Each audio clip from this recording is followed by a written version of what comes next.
Jimmy Kimmel.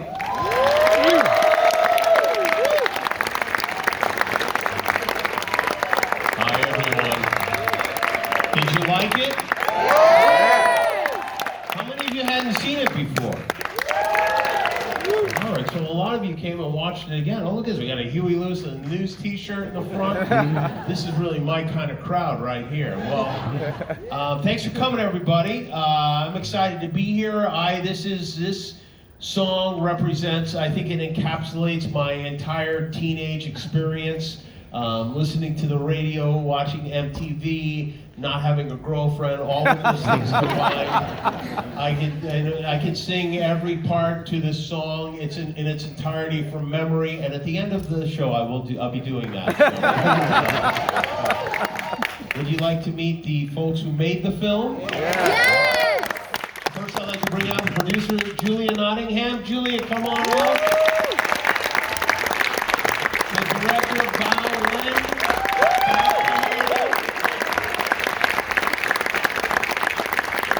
And the man who taught us, you don't just have to dance on the floor, you could get up and do it on the ceiling if you want to. Mr. Lionel Richie. Lionel.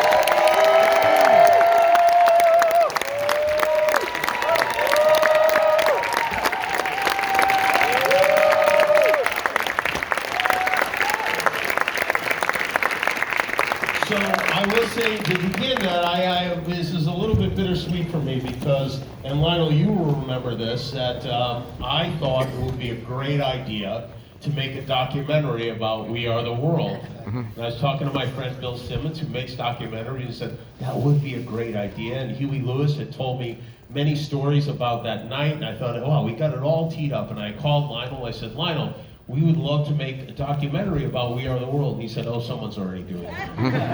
Not only do what we're doing, but we're halfway through the madness. Yeah, maybe even more than halfway. Yeah, through. I mean, it was madness. And I will say this also, because I was just hopeful that somebody would do it well. And when I saw it, I was so happy that you guys did it instead of me doing it, because I think you did such a great job. You really did. You found so many different storylines and really brought that night to life. I mean, it really was like being there. Where did you get all the footage? A lot of places. So the journey started October 2019, so it was a long time ago that... 2020, right? No, the 2020. idea, as in the actual idea. Oh, of, they're like, fighting let's already. do This it. is really The actual kernel of the idea. And yeah, in terms of the archive, we found some in car trunks.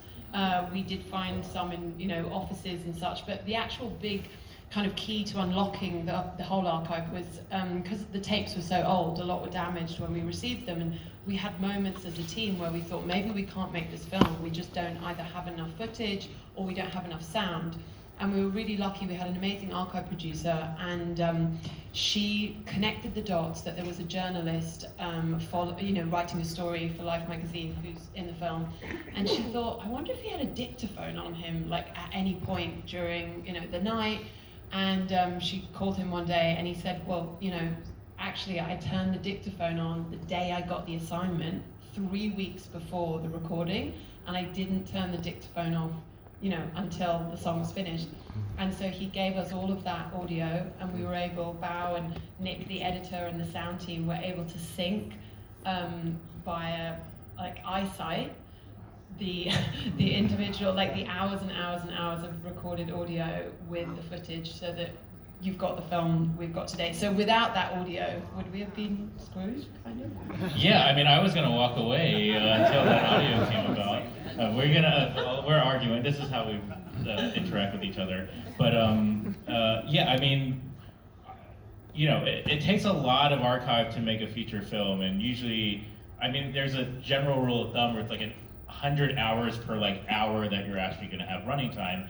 And originally we had tens of hours, but because of just the passage of time and people not thinking that they're going to make a film about this 40 years later, a lot of it wasn't usable. And so it was this audio archive that added that extra texture, with Michael and Lionel making the song. Without having that, we would have had a very different film. Don't you feel like you would have known if you were there 40 years ago that we were going to need this footage? I mean, it seems rather short-sighted that you have Lionel Richie and Ray Charles and Stevie Wonder and Bob Dylan and Bruce Springsteen in a room, and they're like, yeah, I don't know, we should shoot this film. Only you, Jimmy. Listen, let me say this. We knew that we were going to have it, and it was all happening at the same time. What was going on when we were recording it, there was still camera, still photography.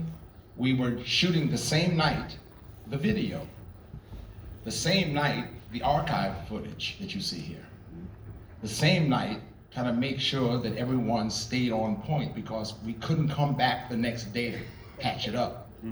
So we had 7 hours, basically between 1 and 8, 9 in the morning, that was it, 8, 9 hours. That's the run. So the fact that we even have anything to look at, and the madness of that night, is a godsend. Are you being literal when you say you found stuff in the trunk of a car? Yeah, you know, we What a messy bastard. Somebody kept it in the trunk of their car? Well, yeah, basically, it was one of those things that they, I think to be fair to them, they had moved office a few times, and in one of the office moves, like one of the boxes had never been transferred, and it was us just as a team saying, look, you must, like, we've got the log that says those tapes exist, they've got to be somewhere, and so just being very, very persistent, and yeah. Now this is the 80s, and you guys were up till what time did you say you were up to? I was hosting the American Music Awards You the hosted whole day Whole before. show, which is crazy. Right. And that night, after the show, I ran over, starting at 1 o'clock in the morning, we actually walked in the room. So by 2 o'clock in the morning, we were actually doing We Are the World, which you saw at the beginning. That particular time you saw Waylon Jennings say, I'm out of here, Tutu, I know, no, Willie Moingu, I'm out. No good old boy ever saying like that, you know. And then from, let's say, 2:30, 3 o'clock, until 8, 9 o'clock in the morning, that was complete carving and staying right down on. So obviously there was cocaine involved. Was there cocaine on any of the footage that you guys No, saw? it's Where was the cocaine? No, it was Roscoe's Chicken and Waffles. I'll tell you what happened. We called it Roscoe's Chicken and Waffles. And the beautiful part of it, believe it or not, the funniest part about it was we were all trying to, you were just a mess. I know. You're trying Only to loving watching you pivot off the Yeah, cocaine.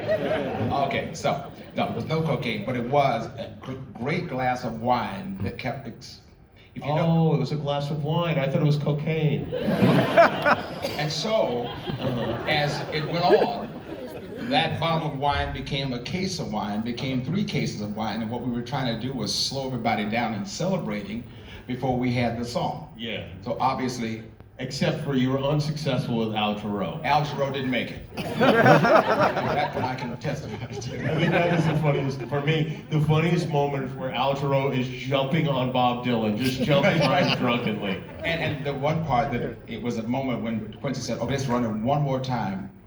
And Al came in and said, Al Jarreau, nothing was coming out. And Quincy said, I think we got the best out of Al. Whatever we have on tape, that's it.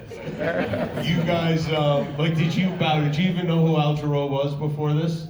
I have to admit, and Lionel hates when I say this because I was only 2 years old when Did this you song hear came that? out. Did you hear that? Did you hear that? I knew he was going to say that. I mean, I'm thinking we're going to get this guy. I mean, I knew all these people, but you know, I wasn't there when this song, I mean, I was there, I was 2, but I didn't realize like how big the song was when it came out.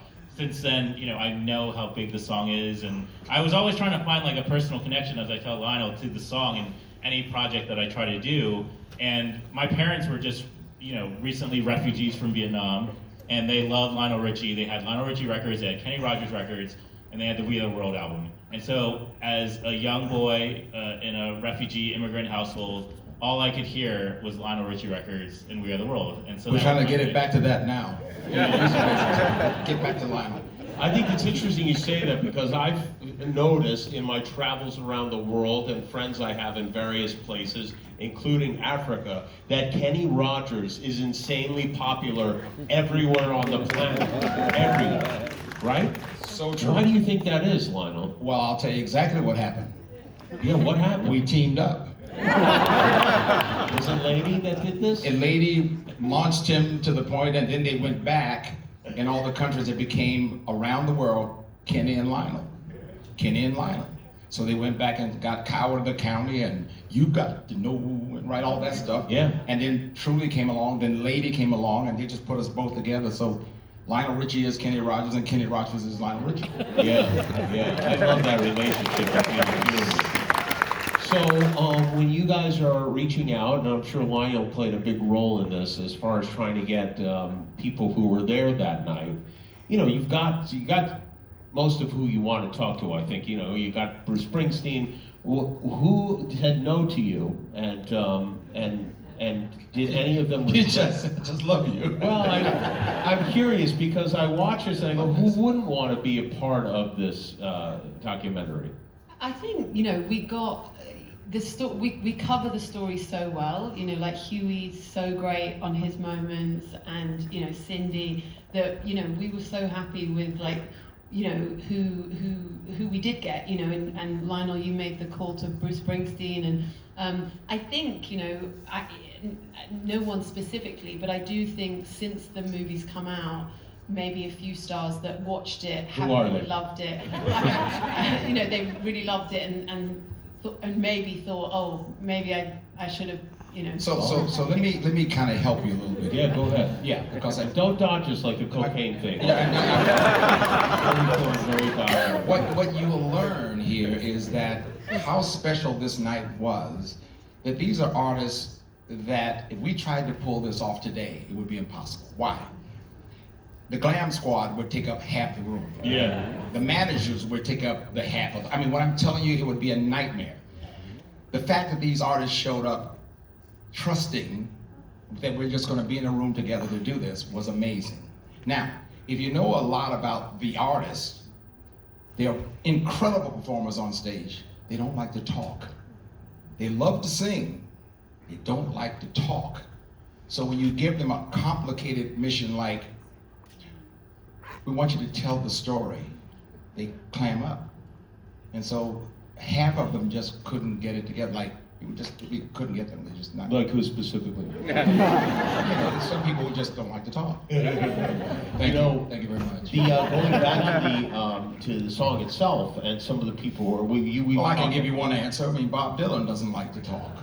Bob Dylan doesn't like to talk. Bob Dylan. He didn't really seem like he liked to sing either. Well, I'm giving you to Bob's defense. Okay. To Bob's defense. No, this is great, man.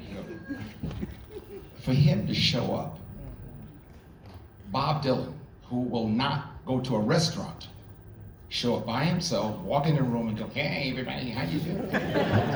And sit there in the corner and want to be a part of this. And it was an intimidating room. So when he got around to his part, you could see where he figured he had to be a singer, when all we wanted him to do was sound like Bob. And thank God for Stevie Wonder, because he reminded him what Bob's supposed to sound like. Yeah, that was a cherished moment. So, but I'm just saying, for him to show up alone was the whole series.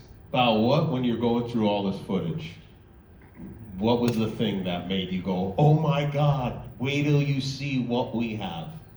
I mean, I think there's so many different moments of Bob Dylan, Stevie Wonder singing as Bob Dylan, seeing all these musical icons. Even again, I was only 2 years old. I know who all these musical icons are, but seeing them really vulnerable, very anxious, very nervous. I think Lionel said it best in the film, where he said it felt like the first day of kindergarten.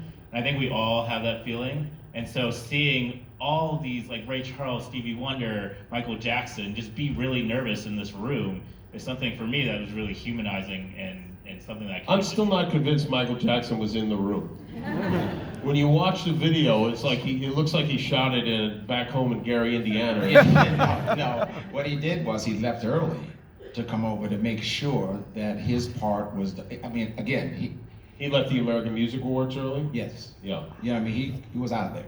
So he laid down a whole track, and then you used pieces of that in the video. We cut him in and out. And he didn't think it was weird. Well, I guess he didn't think anything was weird. Well, yeah, but You know. if you know Michael, he's going to Well, have... yeah, we all do. We all. Yeah, so of course. Yeah. Good friend. He's going to have 5 or 6 versions of the same authentic version. So he's probably shot more of that in his house. And then, I mean, I'm telling you, he's a perfectionist. So what angle would you like him to be shot from? He'll shoot it from that angle. So that was Who was the biggest star in that room? Was it Dylan? Was it Ray Charles? Was it Stevie? Who was it? I think Ray. Ray. Ray and Dylan closed the door. And when I say that, I mean, remember now, Billy Joel just getting started. Springsteen, been in the business a long time, but we're just meeting for the first time. So we're all walking around with our little egos, and we've got a hit record, and boy, we're kicking ass. And then Ray Charles walks in. Shut it down. And Billy Joel said, well, that's the end of that. Here comes Ray. And from that point on, he just stuck to Ray. It was. If you had to pick one of the guys to drive you home, Ray Charles, Stevie Wonder, or Al Jarreau, who would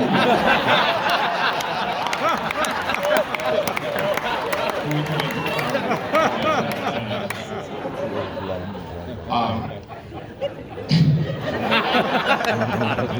You're not a well man, you know that. You know, Lionel, I hosted the American Music Awards a bunch of times. I hosted it 5 times, and the idea that you did that and then went and recorded this whole thing in one night is, again, we get to the cocaine, but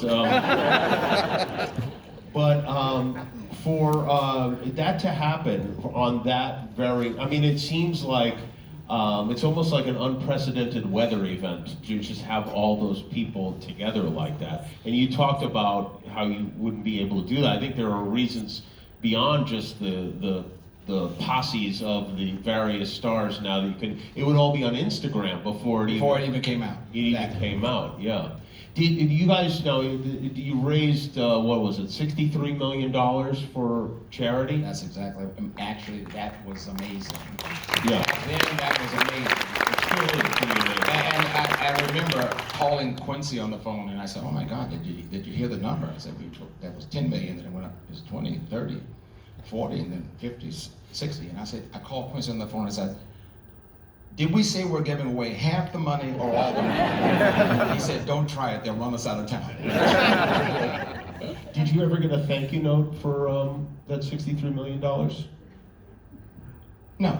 But the thank you note really was in the form of the whole world singing that song on that wonderful day around the world. I mean, Michael called up on the phone and said, "Lionel, turn on the TV." And we had ABC, NBC, CBS, and this new station called CNN. And we turned over, and there's around the world, Paris and Hong Kong and everybody, they're singing We Are the World. And I said, whoa, it's bigger than what we were thinking. Julia, Bao has talked about being 2 years old. How old are you when the song came out? 3.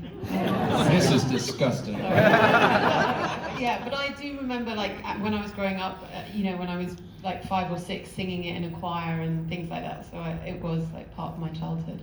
But one thing I was going to say on the money raising thing was when the film came out on Netflix, the song actually went back into the Billboard chart for the first time. And USA for Africa, who are the charity, got in touch and have been so thankful and grateful because every time someone plays the song, there's more money going to the charity. So this is still an active charity? Yeah. So every time someone streams it on Spotify or anything. We tried to shut it down 3 times. In other words, thank you, it's had its run, we'll stop. The next year, the money comes in. And we say, okay, thank you very much. We shut it down, money keeps coming in. And so now it's just, it's still working. It's perennial, yeah, interesting. And why did you try to shut it down each time? Well, there's a point where, for me. There comes a time?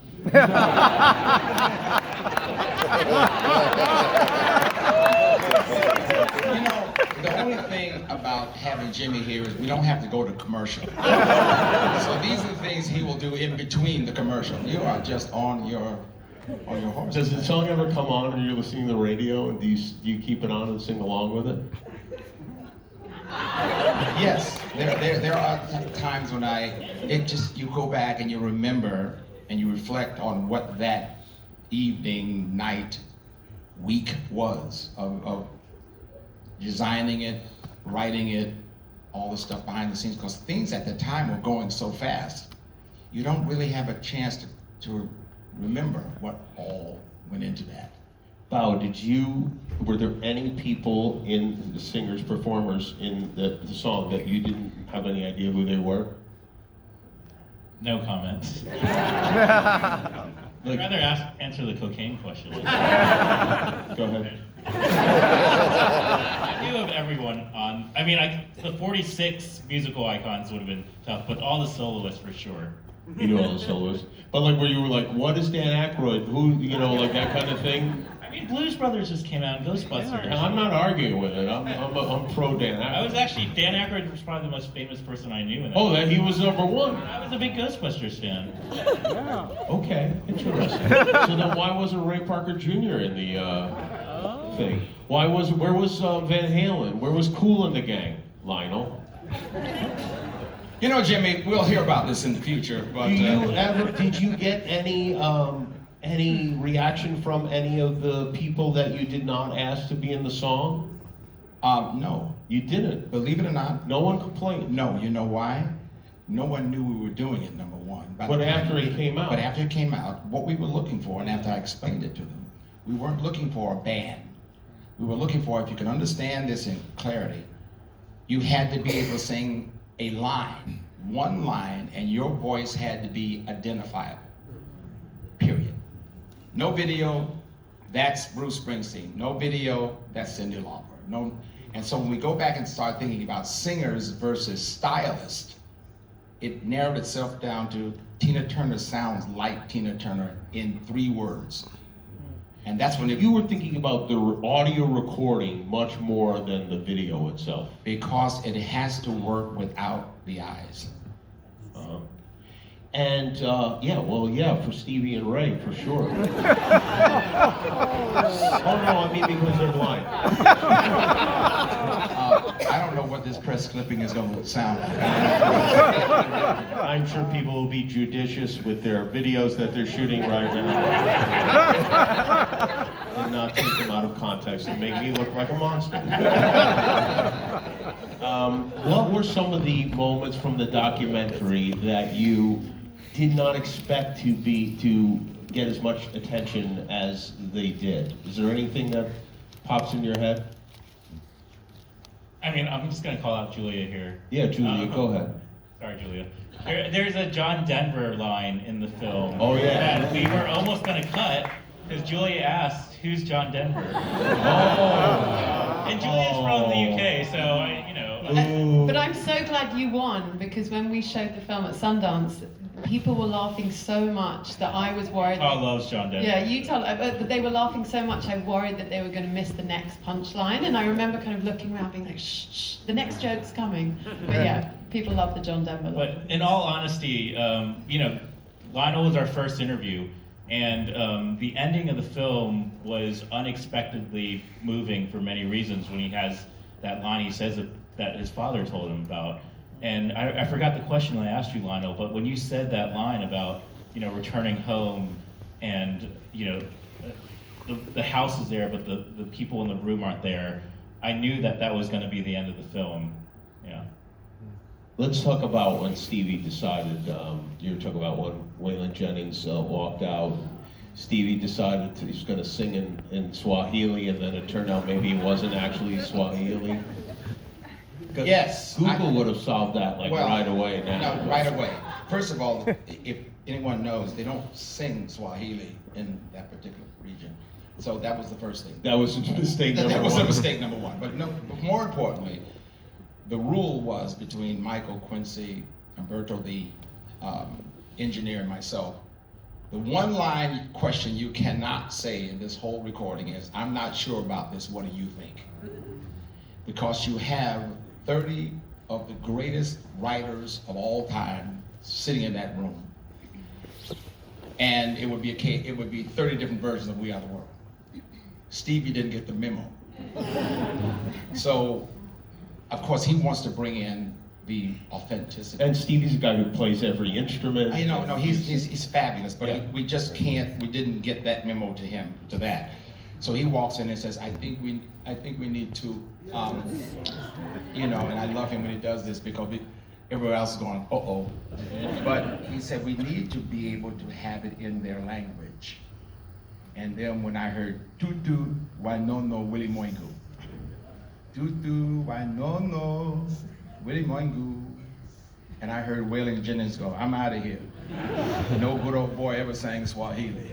And yet you went on to record Jambalite Se de Moya, which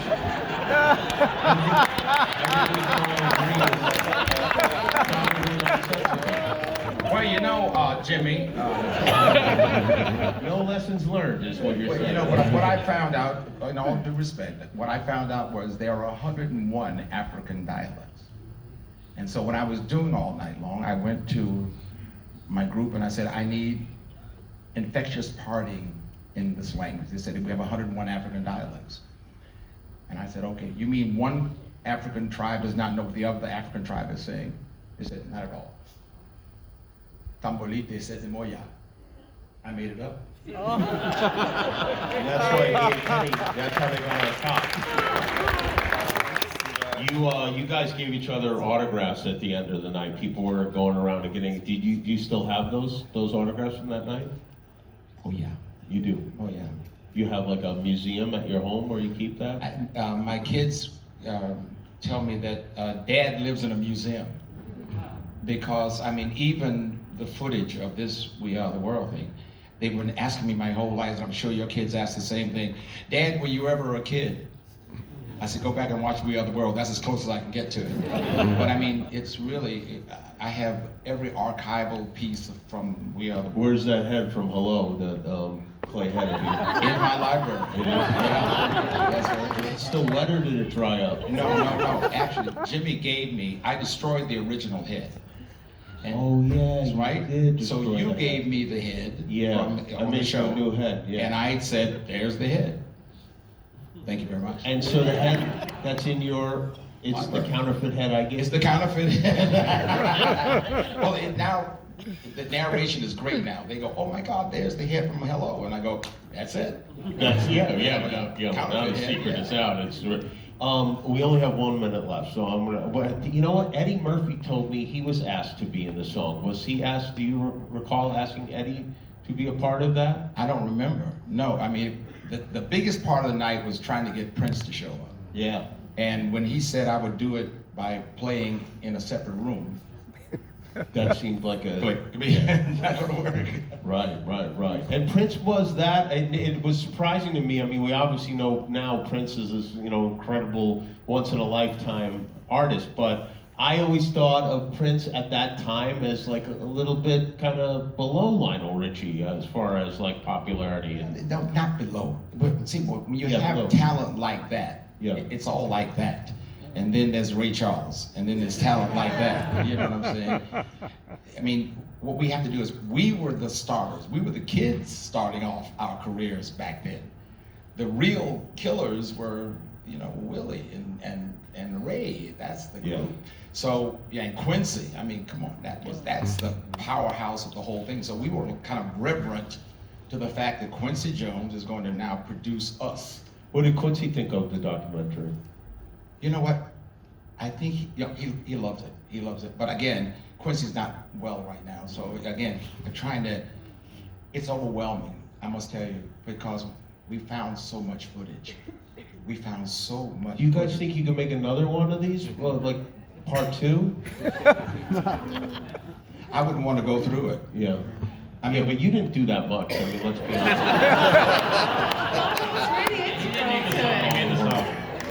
It's very interesting. Honestly, when I called Lionel and said, I like that, he goes, I think somebody's doing that. Let me check on that. Well, we did. At the time, you had not really started diving into the footage. Oh. But the painstaking part. What percent would you say you did of this documentary? I basically approved first cut, second cut, third cut, and made phone. So you have seen it? Oh yeah. Oh, yeah. Oh yeah. But the point was, I was nervous, and I must give Bruce Eskowitz, my manager. Yes, Bruce. I must really- give Bruce, because what he did was, he was my eyes and ears. So, because what I don't want to do is, if you see things too early on, or if you hear things too early on, you get married to something that's going to be eliminated in the long run. So I like to get through the first, second, third cut before you start breaking it down. And Bruce did a fabulous job of, I said, Bruce, how's it coming? He says, first cut was kind of long, the second cut. So by the time I got to it, it was really to the point of curation, where it was in brilliant form. Well, you guys did. You really did a great job for me, like on reminding me of and really putting in context this very intense childhood memory that meant a lot to me, and I think meant a lot to probably most of the people who wanted to come here.